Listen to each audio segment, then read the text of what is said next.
Hello दोस्तों, आप लोगों का स्वागत है यूट्यूब चैनल महादेव पाठशाला पर। और आज हम लोग मेनका गांधी का केस देखने वाले हैं कि आखिर वो सुप्रीम कोर्ट का कौन सा लैंडमार्क डिसीजन था जिसके तहत जो हमारा आर्टिकल है जिसमें हम जीवन जीने का अधिकार को जानते हैं वो इंक्रीज कर दिया गया। क्योंकि 1950 में जो ए के गोपालन केस था उसमें बस एक छोटी सी उसकी व्याख्या की गई थी। तो आइए हम देखते हैं। मेनका गांधी, सबसे पहले ये समझ लीजिए कि मेनका गांधी थी कौन। तो मेनका गांधी जो है वो एक जर्नलिस्ट थी उस टाइम पे, जर्नलिस्ट थी। और ये बात कब की है? बात है 1976 की। इनके पास एक पासपोर्ट था। क्या था ये? पासपोर्ट था। और ये कब बन करके आया था? 1 जून 1976 को इनके पास बन करके आया था। तब से ये पासपोर्ट होल्डर थी। होता क्या है कि जो गवर्नमेंट रहती है उसके तरफ से एक इनके पास लेटर आता है और वो लेटर में कहा जाता है कि आपके पास जो पासपोर्ट है वो हमें दे दीजिए। यानी कि आपका जो पासपोर्ट है वो इम्पाउंड किया जाता है, यानी कि जब्त करना है। यानी कि आप 1 हफ्ते, इनको 1 वीक का टाइम दिया जाता है। 1 वीक में आप इसे लौटा दीजिए। बट ये कहते कि अगर आप भी रहते, अगर आपसे कोई चीजें मांगी जाती तो आप भी यही करते कि आप सवाल करते कि क्यों? क्योंकि अब मेरे पास जो पासपोर्ट है वो वैलिड है। तो अब सवाल करना जायज भी था। तो ये पूछते क्यों। तो इस पे जो जवाब आता है वो कहा जाता है कि जो पब्लिक इंटरेस्ट है उसमें, उसके लिए एक क्या होता है कि आपका जो पासपोर्ट है वो जब्त करना हम चाहते हैं। बोलते हैं कि चलो ठीक है। क्योंकि ये सब घुमाई फिराई हुई इनके पास जानकारी आती है, एग्जैक्ट सरकार ने इनको कुछ बताया नहीं था। ये सीधा इसके लिए पहुंचते हैं सुप्रीम कोर्ट। और सुप्रीम कोर्ट में जाकर के अपनी याचिका दायर करते हैं। आपको मालूम है कि जो हमारा आर्टिकल 32 है वो बोलता है कि अगर आपके मौलिक अधिकारों का हनन आ रहा है तो आप डायरेक्टली मेरे पास आ सकते हैं। फिर इसके बाद उठ करके आता है हाई कोर्ट, वो भी बोलता है कि 226 के तहत आप मेरे पास भी आ सकते हैं। यानी कि दोनों ही क्या है? दोनों ही हमारे मौलिक अधिकारों के क्या है? संरक्षक हैं। ठीक है। आते हैं, मेनका गांधी जाते हैं सुप्रीम कोर्ट में और कहते हैं कि मेरे पास वैलिड पासपोर्ट था।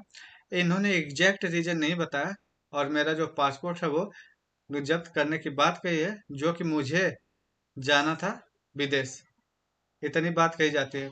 तो सुप्रीम कोर्ट बोलता है कि आप बताओ मुझसे क्या चाहिए, कि हुआ क्या है। तो ये बोलते हैं कि मेरे मौलिक अधिकारों का हनन हुआ है। कहते हैं कौन से मौलिक अधिकार? तो कहते हैं कि आर्टिकल 14। आर्टिकल 14 में आपको मालूम है कि समता एवं समानता की बात की जाती है। अगर कोई व्यक्ति है और उसके साथ कोई विभेद किया जाता है तो वो क्या होता है? वो आर्टिकल 14 के तहत वो उल्लंघन है।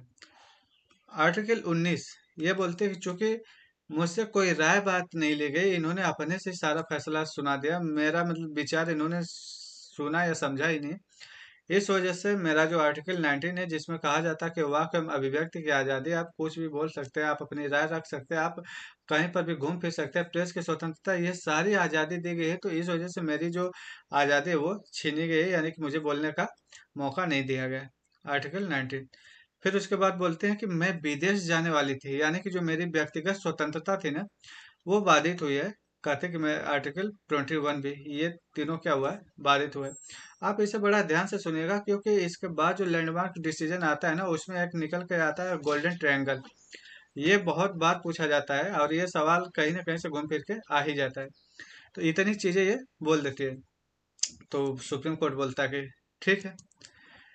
तो मेन सवाल जो होता है वो अब इनके सामने आके खड़ा हो जाता है सुप्रीम कोर्ट के कि भाई क्या गवर्नमेंट कोई भी नियम ला करके किसी भी व्यक्ति की लिबर्टी यानी कि जो स्वतंत्रता है वो ऐसे बाधित कर सकती है?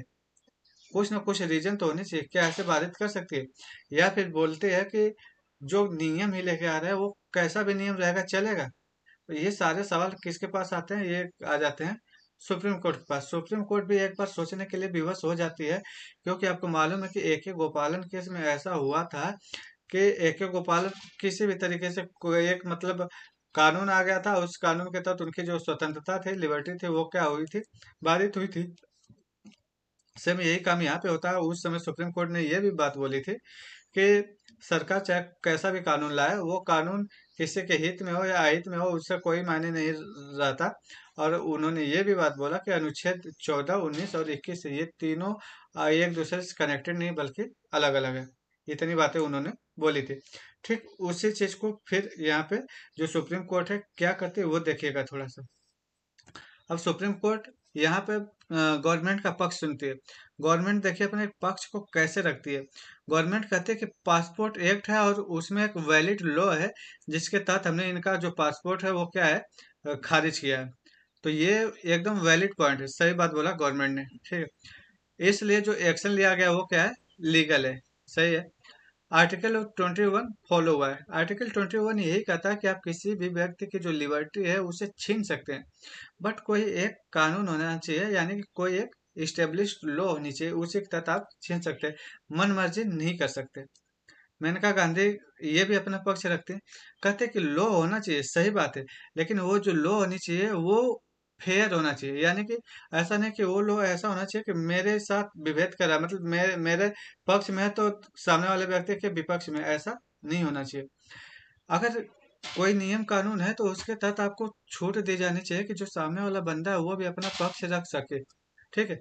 और मेनका गांधी बोलते हैं कि 14, 21 और 19 ये तीनों एक दूसरे से कनेक्टेड है, ये इन्होंने वैसे ही साफ कर दिया था। ये तो ये उनका पॉइंट था।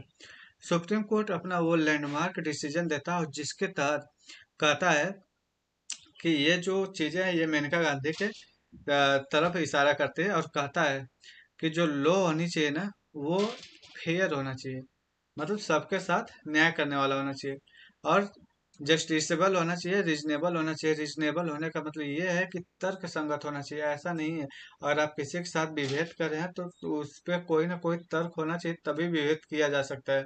आप देखे होंगे कि बस में एक छोटा सा 5 साल से छोटा बच्चा है, उसके लिए 100 रुपये मान लीजिए फीस लगती है, जबकि वहीं पे एक वयस्क व्यक्ति है उसके लिए 200 रुपये फीस लगेगी।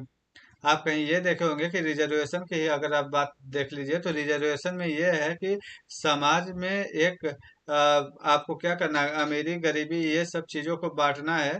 तो इन सब चीजों के लिए भी आपके पास क्या है, तर्क दिया गया है कि हाँ ये हम जो अमीरी गरीबी है या फिर जो पिछड़ापन है इन सबको कम करने के लिए हम ऐसा कानून लेके आ रहे हैं, तभी जाकर के विभेद किया जा रहा है, नहीं तो ऐसे आप नहीं कर सकते, क्योंकि अगर जैसे आप विभेद किसी के साथ करेंगे वैसे ही जो अनुच्छेद 14 है वो आपके ऊपर हावी हो जाएगा, ठीक है। तो ये ऐसा कहा जाता है। अब समझिए कि ये है आर्टिकल 14, 19 एंड 21। इन तीनों को मिलाकर के कहा जाता है गोल्डन ट्रायंगल। गोल्डन ट्रायंगल क्यों कहा जाता है, क्योंकि जब कोई लॉ आती है ना, यानी कि कानून आती है ना, तो उस कानून को जो सुप्रीम कोर्ट है वो तीनों, ये समझ लीजिए कि एक पाइप है, और इन तीनों पाइप में बारी बारी से घुसा करके देखती है। कहते हैं, अगर किसी ऐसे पाइप में से अगर ये कानून नहीं जा पाया तो वो कानून वहीं पे रद्द कर दिया जाएगा। समझ लीजिए कि जैसे कानून, अगर कानून में 4 पॉइंट है, 4 पॉइंट में से 3 पॉइंट जो है इन तीनों में, यानी कि आर्टिकल 14 का भी पालन करे, 19 का भी करे और 21 का भी पालन करे, तो वो 3 पॉइंट जो है वो वैलिड माने जाएंगे, और जो एक पॉइंट है वो अनवैलिड हो जाएगा। इसी को कहते हैं पृथक्करण का सिद्धांत, ठीक है। इसी को पृथक्करण का सिद्धांत कहते हैं, तो इस चीज को समझिए। और ये जब सुप्रीम कोर्ट इन तीनों का यूज करती है तो ही किसी भी कानून को मान्यता देती है। आर्टिकल 14 आप देख लीजिएगा कि कानून के समक्ष समता एवं समानता की बात करती है, वो विभेद कर सकती है, लेकिन विभेद जो है वो तर्क संगत यानी कि रीजनेबल होना चाहिए। आर्टिकल 19 एंड आर्टिकल 21 में जो है वही है कि व्यक्तिगत स्वतंत्रता जो है वो, फिर उसके बाद आर्टिकल 21 को बढ़ाया जाता है। आर्टिकल 21 जो कि 1950 में एक गोपालन वाले केस में कम उसकी व्याख्या की गई थी, इस समय आर्टिकल 21 में उसको एक्सपेंड किया जाता है, ठीक है। तो ये चीजें आप देख लीजिएगा। आई होप कि आपको ये जानकारी जो पसंद आई होगी, अगर पसंद आई हो तो आप इसे लाइक करिएगा, सब्सक्राइब करिएगा, शेयर भी कीजिए। Thank you so much.